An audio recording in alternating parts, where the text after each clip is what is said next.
Assalamualaikum warahmatullahi wabarakatuh. Perkenalkan, nama saya Nurdinda Marianti, NIM 21130-688. Tugas UAS mata kuliah Sistem Informasi Manajemen tentang analisis sistem informasi penjualan barang pada CV bintang gemerlang stasioneri.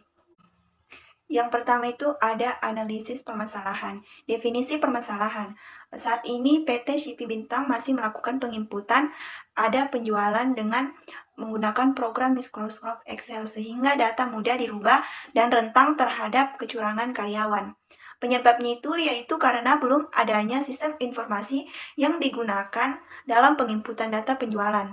Akibatnya, data penjualan barang kadang tidak sesuai dengan keadaan yang sesungguhnya. Kemudian yang kedua itu ada karakteristik sistem. Yang pertama ada komponen sistem atau komponen.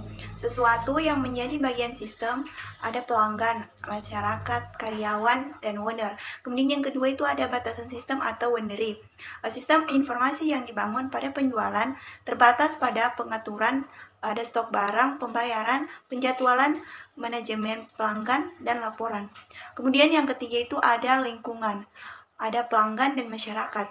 Kemudian yang keempat itu ada interface atau penghubung pelanggan dan pedagang. Pelanggan melakukan pemesanan barang kepada pedagang dan dapat mencari informasi produk mengenai perusahaan tanpa datang ke toko. Kemudian yang kelima itu ada masukan sistem atau input.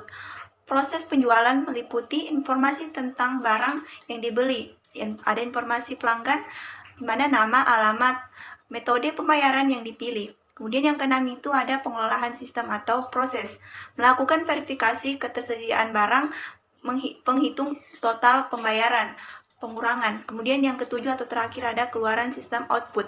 Faktor penjualan terstruktur pembayaran, laporan penjualan, dan stok barang.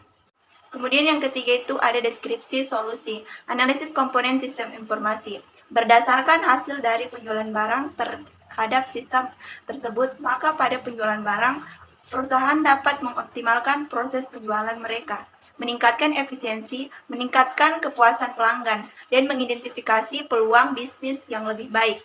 Dengan menganalisis data penjualan secara menyeluruh, perusahaan dapat mengidentifikasi tren pasar, mencari celah untuk pertumbuhan dan mengambil langkah-langkah strategis untuk meningkatkan performa penjualan mereka. Adapun analisis komponen sistem informasi yang terlibat. Kemudian ada input. Input dalam sistem penjualan barang mencakup berbagai informasi. Ada pemesanan pelanggan, data inventaris, dan harga barang.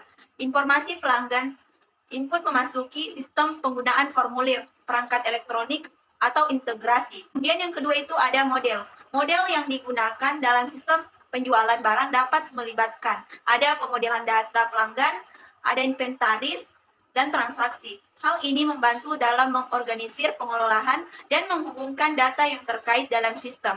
Kemudian yang ketiga ada output.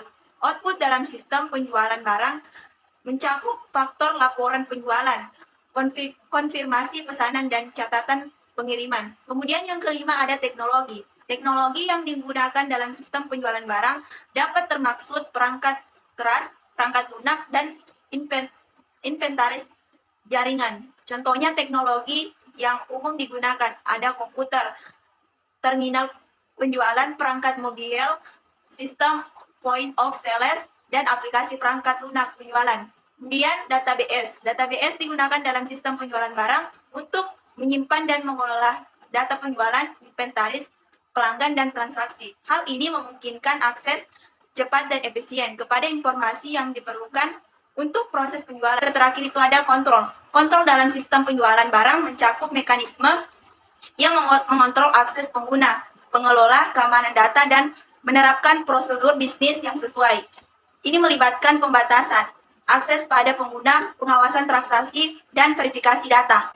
Baik, itulah tadi presentasi judul analisis sistem informasi penjualan barang pada CV Bintang Gemerlang Stasioneri. Tugas akhir semester, lebih dan kurangnya mohon dimaafkan. Wassalamualaikum warahmatullahi wabarakatuh.